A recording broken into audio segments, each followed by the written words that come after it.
Hey everybody, this is Peter B. Once again outside. It's going to be raining later today, so I wanted to get this in before the raindrops. And welcome to Crackerjack 101, the introductory class on Crackerjack and baseball cards.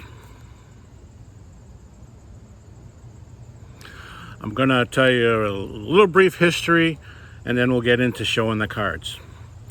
Frederick William Ruckheim, he was a German immigrant, would sell popcorn on the streets of Chicago. He brought his brother Louis over from Germany, and together they formed the company F.W. Ruckheim and Bro. They created a new recipe of popcorn consisting of popcorn, peanuts, and molasses. They introduced this new recipe at the 1893 Chicago World's Fair. After tinkering with the formula to make the molasses less sticky, they started to mass produce their product in 1896. They called it Crackerjack, which in the day referred to something of excellent quality.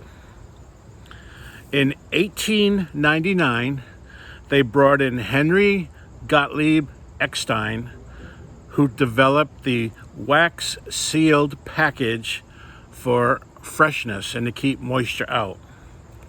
It looks something like this.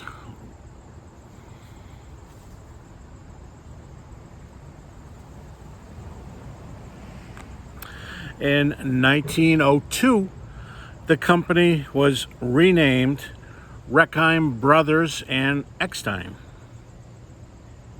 In 1907, the song "Take Me Out to the Ball Game" was released and gave Crackerjack free publicity by its line saying, "Buy me some peanuts and Crackerjack," thus forever linking Crackerjack and baseball. In 1912, Crackerjack started to insert toy surprises in every box. In 1914 and again in 1915, these toy surprises were baseball cards. 1914 cards had two print runs. First print run was cards 1 to 72. And the second print run was cards 73 to 144. The second print run cards are slightly scarcer than the first print run. Now these were flimsy paper cards, and the only way you could get it was out of a box of Crackerjacks. So normally they have caramel stains on them, which doesn't make them mint, but doesn't make them any less pretty. The cards had a red background with either a portrait or red background with green grass with an action shot.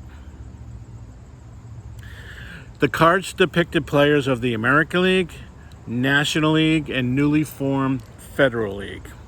And now let me show you some cards. Here is card number 1. Otto Nabe.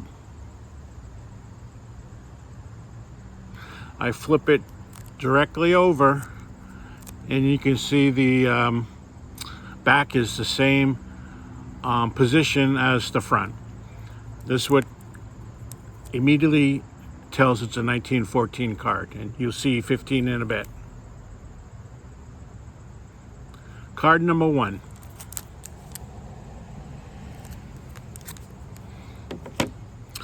This is card number 71. Chief Myers. Trying to make sure it's in focus.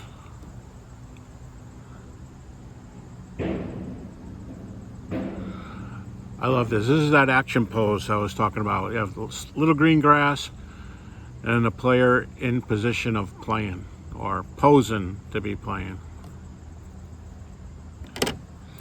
Card number 105. Jimmy Lavender. And still National League. You saw the very first card. That's a Federal League card, as it says on the bottom. Chief Myers was a National, and Jimmy Lavender is National League.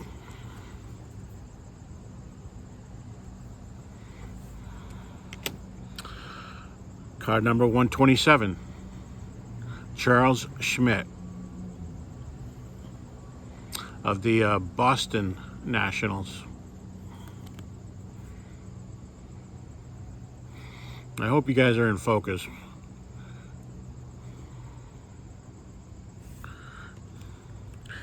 In 1915, a sort of new series was created.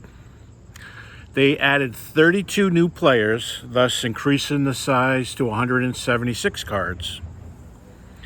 Most of the original series were reprinted exactly as they were.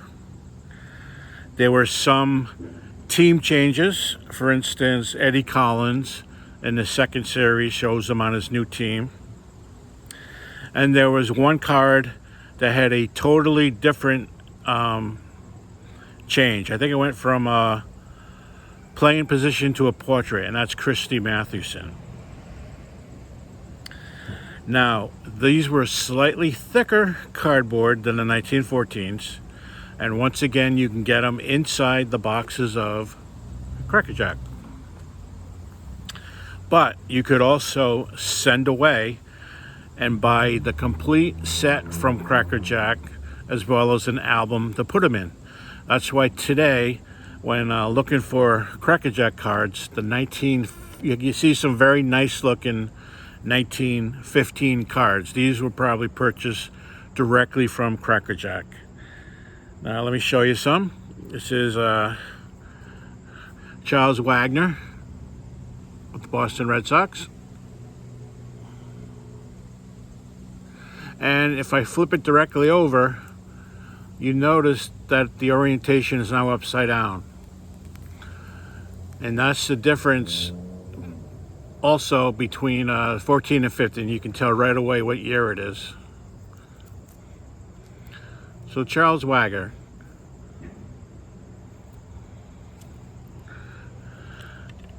And here is card number 49. John Miller of the St. Louis Nationals.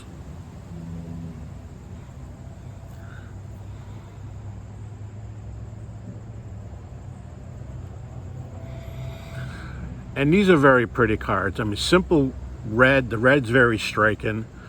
Right up against the green grass with the player. I personally like the so-called action shots as opposed to the portraits. I just think they're very pretty. And you know right away it's a Cracker Jack card by looking at it. Here is card 55. Richard Hobetzel from the Boston Red Sox.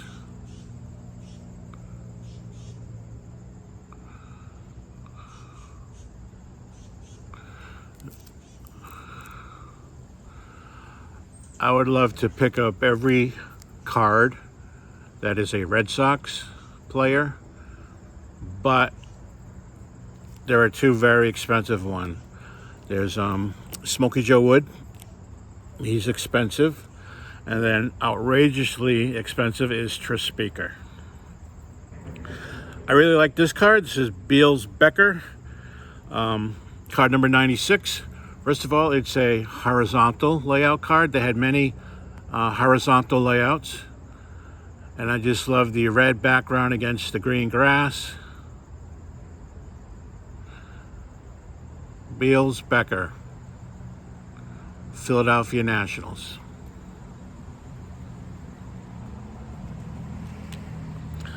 Here is card number 106. Joe Birmingham of the Cleveland Americans.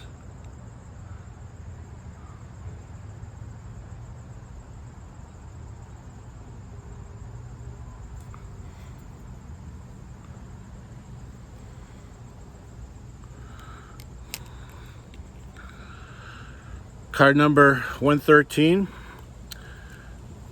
George Suggs of the Baltimore Federal League. They were called the Baltimore Terrapins, and there's a turtle logo on their uniform.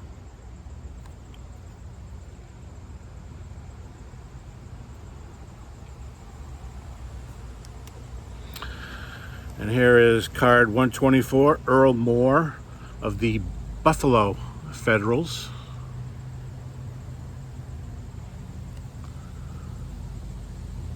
So they had the three leagues.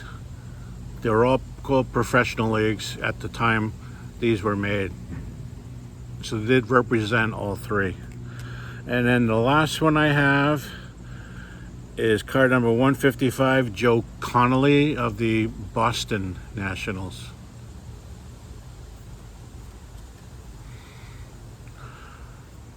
So Cracker Jacks is a widely sought after set, and the prices are just amazing. Amazingly expensive, that is, even for commons. I mean, a card like this in this condition, common player, will be at least $200, maybe more. I wish I bought more when they were much cheaper. And I actually don't own a Hall of Famer, which I could really kick myself now, because the Hall of Famers, they are outrageously very expensive. So, like I said, the 14s are a little thinner stock. You can only get them with the box inside, and they tend to have caramel stains on them. The 15s are slightly thicker cardboard, once again issued in the box, but you can also send away to Cracker Jack and buy the complete set, as well as an album to put them in. So you will find some nice looking 1915 Cracker Jacks out there. Oh, let me continue. In 1916, Cracker Jack created their mascot, Sailor Jack, and his dog Bingo. And he happens to be on this. This is a small reproduction box. It is an old style box, obviously after 1916, because there's Sailor Jack and his dog Bingo. But this is what they look like back in the day, this white and blue and red box. In 1925, you can get a spinner baseball game. It had a little metal spinner. You'd flick it, and it was round, and where the arrow landed, you either got a hit or strikeout or double, triple, whatever. In 1930, they inserted baseball pins inside as the toy surprise. And here is a baseball pin, Kiki Kyler. Very tiny pins. But this is a Hall of Famer, Kiki Kyler.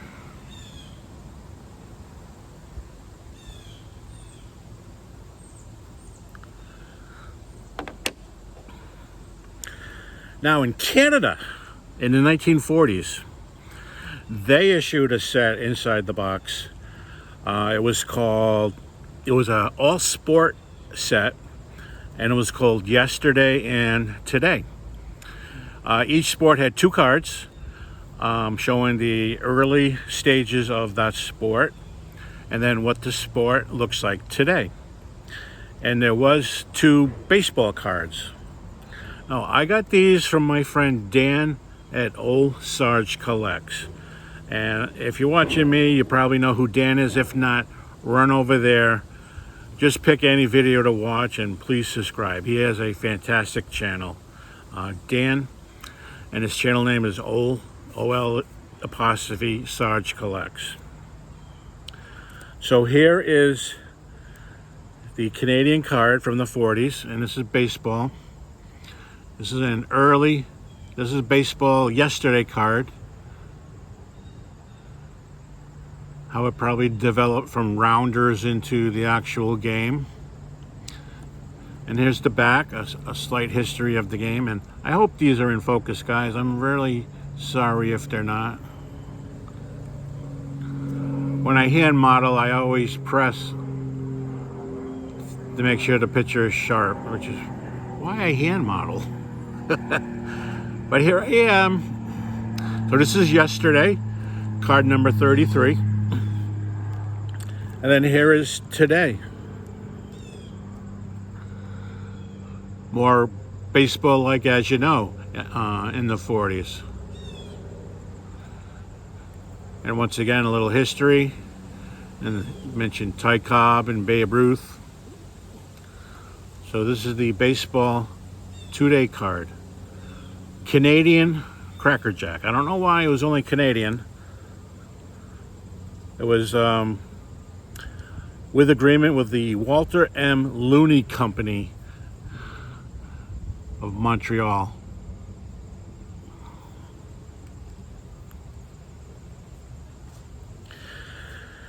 Also, from 1948 to 60, you get these little tiny figurines, plastic figurines of ball players. Catcher, batter, pitcher, fielder. Little 3D effect. You can stand them up. And they came in multicolors. I think I've seen one before. I don't own one. But when I was a kid, I remember seeing them. And I might have owned one and threw it away. I did own some kind of figurine, which I no longer have in it. Might have been a Cracker Jack. I don't know. And they sat idle with baseball for a little while. Then in 1991... No, I'm sorry. Where are you? 1982, sorry. 1982. Cracker Jack produced AL and NL Old Timers cards. Now, this is the National League Old Timers. You see Hank Aaron, Eddie Matthews, Warren Spahn, Willie Mays. So this is the National League All-Star Old Timer. It's a sheet of cards, but you could get them uncut. I don't have the American League. I should probably someday get that. I think you can pick up the non-cut cards fairly easy. I should probably get an AL uncut old timer. It was just one sheet of NL and one sheet of AL. 1982. In 1991, they joined with Topps for their 40th anniversary, and they made these mini cards. And here is George Brett. Just like the 1991 Topps card, exact same image on the front, and on the back is different, and they have the Cracker Jack logo, Sailor Jack, and Bingo. But the fronts were the exact Topps card. So here's a George Brett and Nolan Ryan.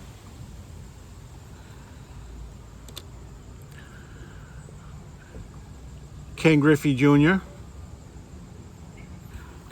And you can also get 4 uncut sheet, which was the size of a baseball card.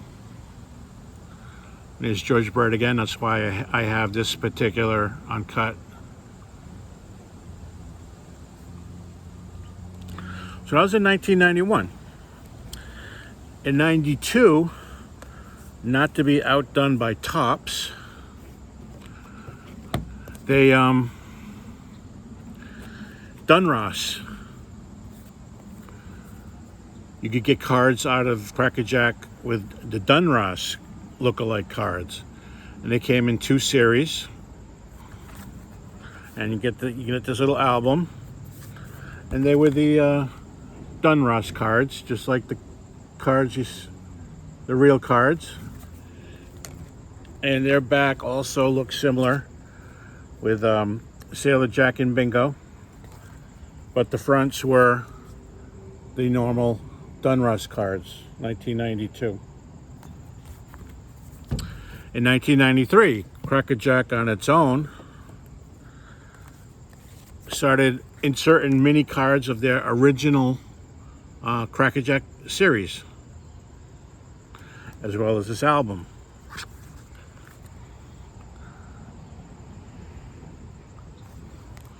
There's one of the Christy Mathewsons, the portrait one. Walter Johnson, Ty Cobb. The other big one is Honest Wagner. And there should be a Shoeless Joe somewhere. I don't have them all. I guess I'm missing Shoeless Joe. I should pick up a Shoeless... Oh, there he is, right here. Shoeless Joe Jackson. So 1991, and the backs look like that. And if you get the album, you also get this little book. And it's a picture of all the cards and players' statistics. Pretty cool. 1991. 1993. So 91 was Topps Mini, 92 Dunruss Mini, and 93 Cracker Jack did their own thing. In 2004, they issued a set, once again, a reprint of their cards, and once again it's upside down, so it depicts the 1915 set. And they came in red and blue.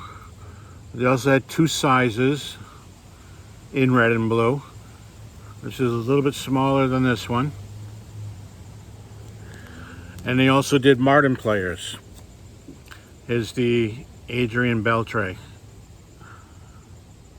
And if you flip it over correctly, you notice that the back is correct.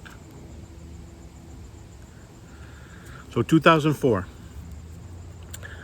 2005, they came out with images like this. Once again, red and blue. And I don't think they had any old players. I think it was just modern day players, but this is the only one I have. I like Mike Lowell. He was third base with the Miami Marlins and then the Boston Red Sox. And that's the back. And then finally, I don't think there's been any since. I could be wrong. In 2006, they came up with a All-Star History. Now this one's unopened. It's a little booklet, and if you open it up, you get a picture of the player on one side and a little history on the other side of the booklet, of the inner booklet. So 2006. If any of you know they've done something since, let me know. I like to add it to my collection. And if I missed a year of anything significant, let me know. I'd like to add it to my little collection. Now, I wanted to buy Cracker Jacks and have it all on the table here and show the cards over the actual Cracker Jacks, but I went to 3 different kinds of supermarkets in my area and no one sells Cracker Jacks. I could have bought Cracker Jack from Amazon, but they sell like $12 or a case of Cracker Jacks. I just wanted 1 box. I don't want to eat it. I just want to use it for my videos. So it's kind of a shame where Cracker Jack in the early 1900s was the most popular junk food. Everyone knew about Cracker Jacks. The song made it real popular. It was used in movies. I think Breakfast at Tiffany's refers to it. A song done by Meatloaf. I think it says the lyrics, "Can't get a prize at the bottom of a Cracker Jack." Many uses, words about Cracker Jacks in our lexicon. Today you can't find it. I believe Frito-Lay owns them. They've been sold around.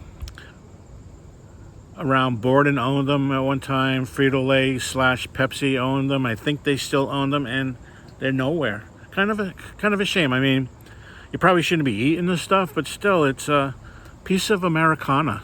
So, hey, that was Cracker Jack 101, Introduction to Baseball Cards and Cracker Jacks. I hope you enjoyed it.